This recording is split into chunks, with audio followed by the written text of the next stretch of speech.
Welcome to today's video. Did you know that choosing the right suture material and technique can make all the difference in patient recovery? Let's dive into why these skills matter. Here's what we'll cover in this video on surgical sutures. First, an introduction to sutures, why they are essential in wound closure and healing. Next, we'll look at the different types of sutures. We'll start by classifying sutures based on their property of degradability, absorbable sutures and non-absorbable sutures. Then, we will examine sutures based on the type of material used, comparing monofilament sutures and multifilament sutures. Let's start by understanding what sutures are. Sutures are sterile, surgical threads used by surgeons to ligate blood vessels or to approximate tissues, playing a vital role in wound closure and healing. Now, what makes a suture ideal? First, it should have high uniform tensile strength, permitting the use of finer sizes for delicate closures. Second, it must retain its tensile strength in vivo, securing the wound during the critical healing period, and, especially for absorbable sutures, rapidly absorb afterwards. Third, an ideal suture maintains a consistent uniform diameter for predictable performance. Fourth, sterility is essential to prevent infection. Fifth, sutures should be pliable to allow easy handling and secure knots.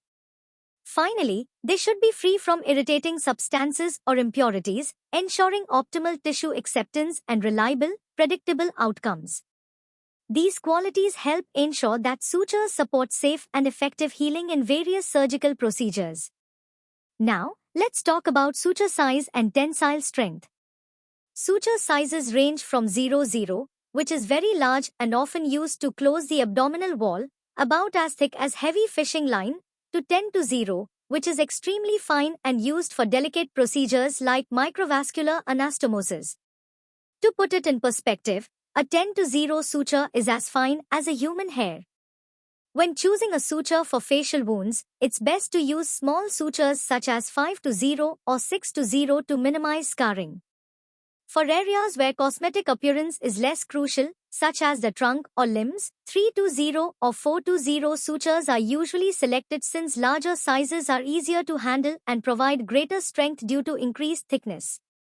Moving on to the types of sutures, they can be classified based on different properties to suit specific clinical needs. The two main categories are based on the property of degradability, based on the type of material. These distinctions help guide the appropriate selection of suture for each procedure, balancing strength, handling, and healing requirements. Next, let's look at suture classification based on the property of degradability. There are two main types, absorbable and non-absorbable sutures. Today we'll focus on absorbable sutures and their applications.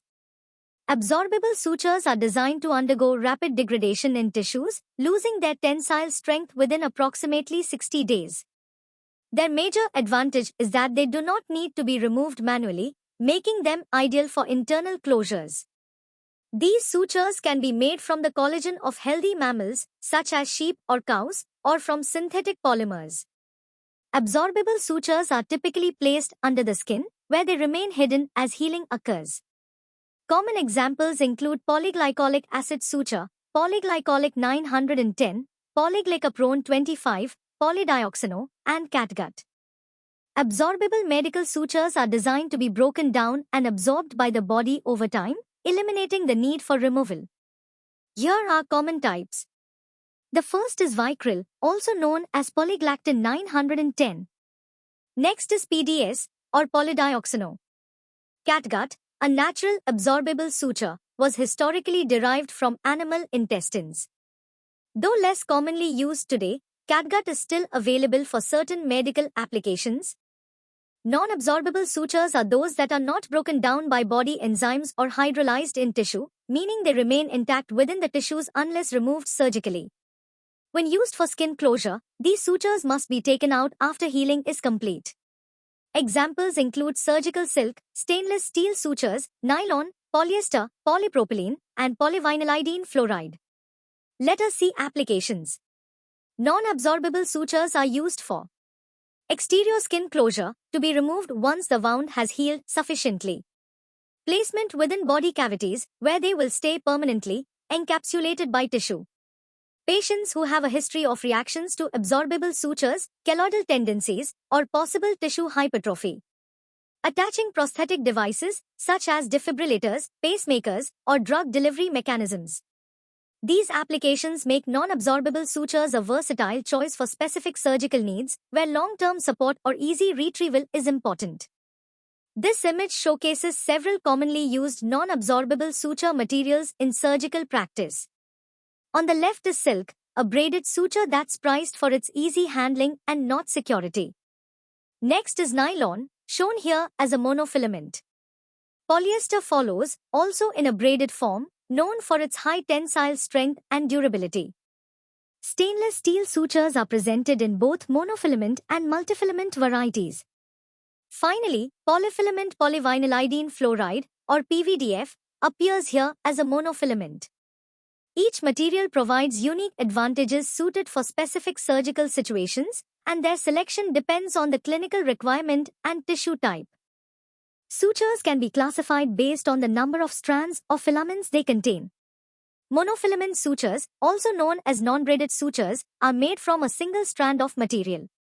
Their simple structure allows them to pass through tissue with minimal resistance, and they are less likely to harbor microorganisms that can cause infection. These features make monofilament sutures a preferred choice for vascular surgery.